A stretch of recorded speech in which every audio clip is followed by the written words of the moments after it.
Yo, what's up you guys? Welcome back to a new video, and in today's video we're going to talk about fundamental data. We're basically just going to discuss the three ways in how you can trade fundamental data there as well, and where to look for it also.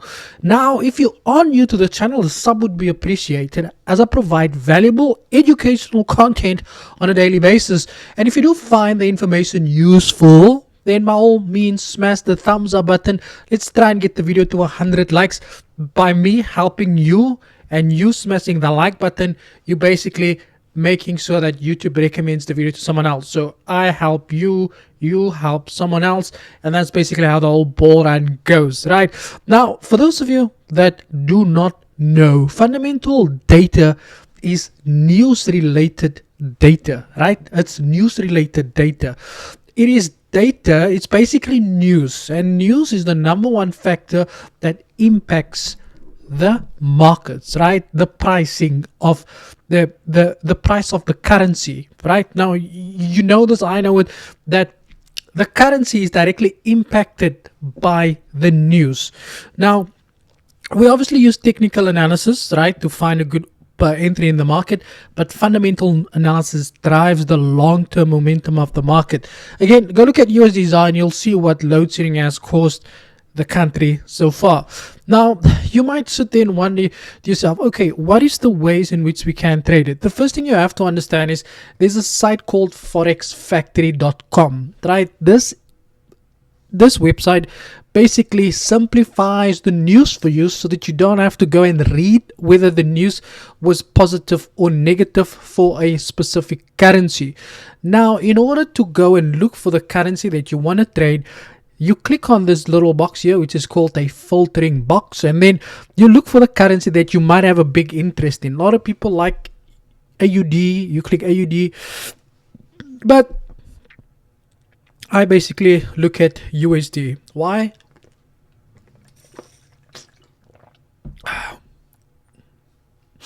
So I basically look at USD because everything that we trade against the dollar index. And we've got gold, silver, that's negatively correlated, and then we got the US stock market there as well. But we're going to look at USD, right? Now, when you look at this, you'll see all of the numbers here. The only thing that you want to look for is the actual data. Now, there's the column that says actual, forecast, and previous. Previous refers to what the data was the last time it came out. Forecast is what the guy who says, I told you it was the buy, think is going to happen. And the actual is the actual information that came out. Now, you basically, if it's red, then you know it's bad. And if it's green, you know it's good. Right? So there is three ways in how you can apply this. The first way is you trade it before it comes out, which is a method I would not recommend. The second way is you can also trade it before it comes out, but in a certain way that I'm going to show you. And then the last way is you wait for it to come out first, and then you're obviously not going to catch the big move, the volatile move, but you're going to catch that continuation there as well. Now, before we get started, I just want to go through, see if there was any questions that we got from based off the last time. Yeah, we got who would you put, so where would we put our stop loss on? So on that video, on that comment, I've made a video on my YouTube. You'll find it. It's called How Much Drawdown is Too Much Drawdown, and you'd be able to know exactly where that stop loss goes. Just scroll down the videos that I made already, and you should be able to find it there. Also, thank you. Hi, boss. Could you just add silver to your breakdown there? No problem. Silver is XAG USD. There we go. So silver over here, I not so when last I looked at silver, but just looking at the structure for silver, we can obviously see the market is consolidating, right? But here on the higher time frame, what we have here is we got a market that broke below support, and we got a market that broke above resistance. So we basically have a market that's stuck in between resistance and support. So we obviously need to wait for a clear break of either structure before looking for an opportunity. So I'll wait for a clear break above that and then a clear break below that.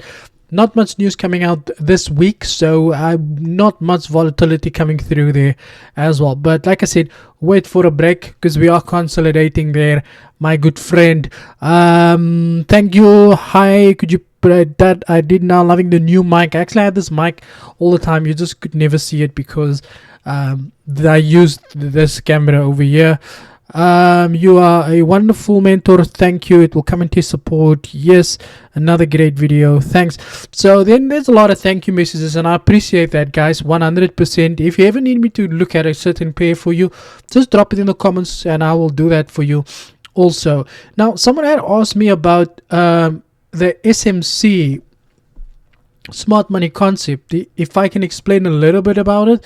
So the thing is, that's not my method of trading, right? But what I'll do is, in the Telegram group that there is, I'm going to give you guys a recommended course for SMC. It's not mine. It's a course that I would recommend you do if you're interested in doing SMC. It's just, I don't trade that, but I'm going to give you guys the course. Not the course, not my course, but I'm going to give you a course that you can actually check out if you want to learn more about smart money concept trading. I'll have a link in the comment section to the group if you're not there already. So let's quickly look at how to trade news events. Right now, there's obviously 3 ways to trade news events. Right, the first one is buy stop, and we're going to look at this buy stop and sell stop. Right now, this method basically, as you guys know, before high impact news, the market tends to move sideways. Now, if you ever wondered why a market moves sideways before high impact news comes out, well, it's because of uncertainty. Think of it in this way, right? You're sitting with a pile of money and an investor comes to you and you say, hey, we've got a nice energy bottle here that's going to go up to millions of dollars, but we feel like it's going to go up in millions of dollars over a week or two. Now, you're very optimistic and hopeful and think it's going to happen, but you're also very careful. As an investor, you have to manage your risk. So basically what you do is you become uncertain, right? Because you don't know whether or not it is really going to happen. Now, what happens basically is, because everyone is waiting for the news to come. I'm waiting to see if the price of energy is actually going to go higher, so that I do invest in it and then it is actually worth my money. So everyone's waiting for the price of energy to announce their price. So the market moves sideways, and when you see the market moving sideways, is basically buyers and sellers just sitting there waiting. Okay, what's going to happen? Is the jobs report going to come through positive, negative? Is the CPI going to come through higher or lower? So when it comes through higher, then they start adding those buys, or they start looking for those buying opportunities. Now, when we talk about a buy stop and sell stop method in the market, now you might have heard this before, right? Guys, I told you it's a buy, I told you it's a sell. At the end of the day, nobody knows whether the market's going to go up or down. Maybe it's just people that sits on the board, right? Jerome Powell, his friends, and all of them, insider traders, they know the data, what the data looks like before it comes out. But whereas retail traders, we just need to wait and see what the NFP says, right? Now, a lot of people will say, this is one way of trading it, and some people make a lot of money making people believe that they will be able to trade this, where they say, we're going to trade the NFP this weekend, come and join us, 100 rand whatever the case is. And basically what they do is, because there's no other way that I believe that you can trade this, if anybody tells you we are going to be trading the NFP, this is what's going to happen. One of the 3 things that we're going to talk about, in fact, one of the first 2 things that we're going to discuss is what they're going to basically do with you in that group. So what they do is, while the market's consolidating, maybe a minute, 5 minutes before the news actually comes out, what they'll do is they'll place a buy stop, and I'm going to clone that very quickly, and you will place a sell stop at above and below the price. Right now, there's obviously many benefits that comes with this, and I'll tell you what the benefits. So I'm going to remove this. Just remember that this is a consolidation market, just so that you don't get confused with what it is that I'm trying to draw for you over here. Now, you get a market that's consolidating. Right now, you see the market's moving. They tell you place a buy stop, place a sell stop, and they say TP open, SL open. What that means is, close when you want to, be happy, or don't do anything, right? So the reason why this works sometimes is that when high impact news comes out, the volume in the market increases, so the volatility is very high. What that means is that the price moves very quickly and very aggressively up and down, and then they basically want to catch that move in there also. So what basically happens is the market would then break to the downside. They'll maybe trade big lots, got a massive leverage, trade big lot sizes, and then close it as soon as the market opens, right?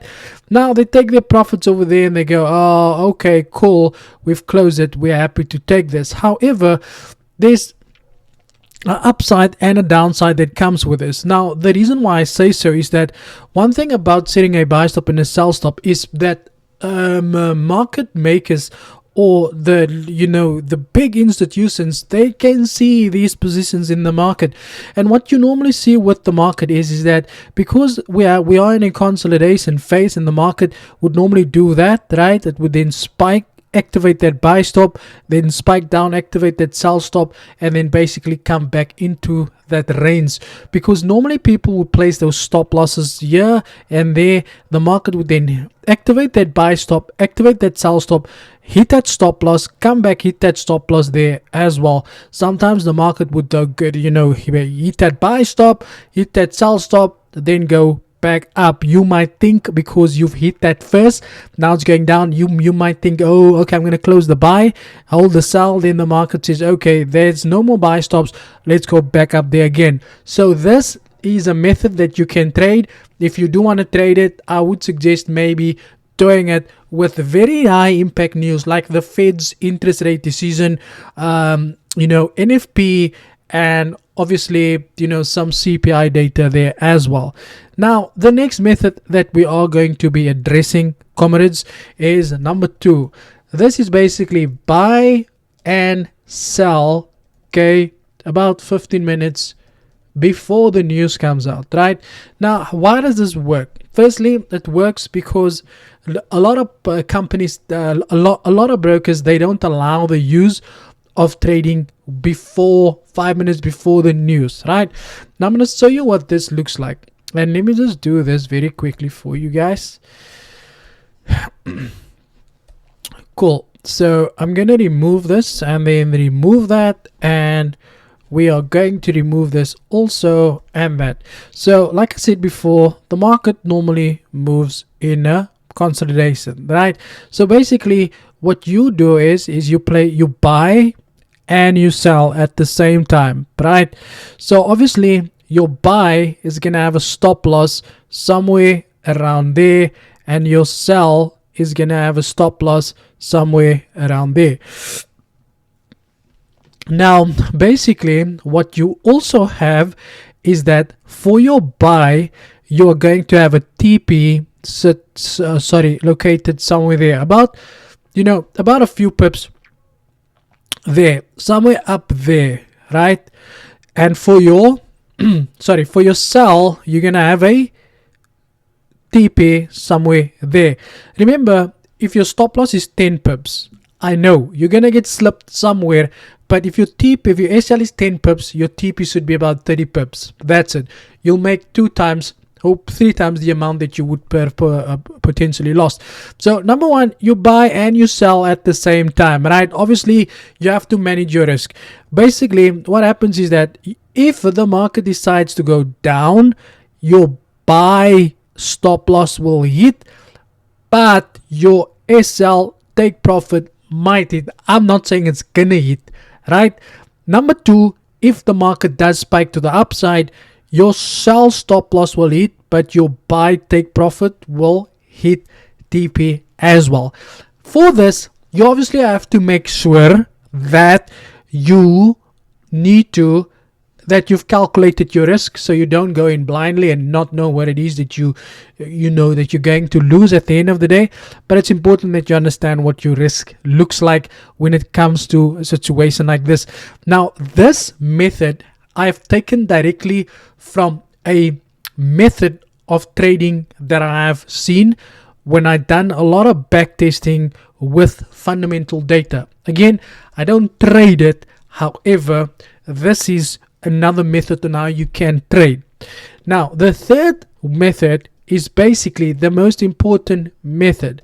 Okay, you buy what it's called trade what you know.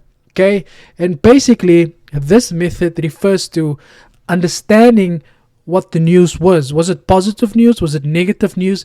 And then you react to that data. Now, in order to understand how that works, you just need to understand the market, the previous video that I have done on structure. Now, you would then know we buy low and we sell high, obviously based off what type of news we get. Now, I'm not saying go and apply this in a live market. These are just methods in which you can do that. And the simplest way is, you don't need to understand this. If you don't want to understand this, but all you need to basically do is copy the news, open up a new tab and say paste, and then run it. Consumer confidence. The consumer confidence news will come out there for that particular day, and you'd be able to read about it through there if you needed to understand it a little bit more. But for the sake of being straightforward, these are the 3 ways how you can trade news. If you do want to understand news in depth, you can check out the video that's going to appear here somewhere up above me, and that will give an indication of to understand fundamental data in more depth. Don't forget to check out the link in the comments for the group that I will be adding a recommended SMC course that you can do. It's not me, it's just my recommendation based off people that wants to learn how to trade SMC. Thank you so much for the support. Thank you for your time. And as always, cheers for ears.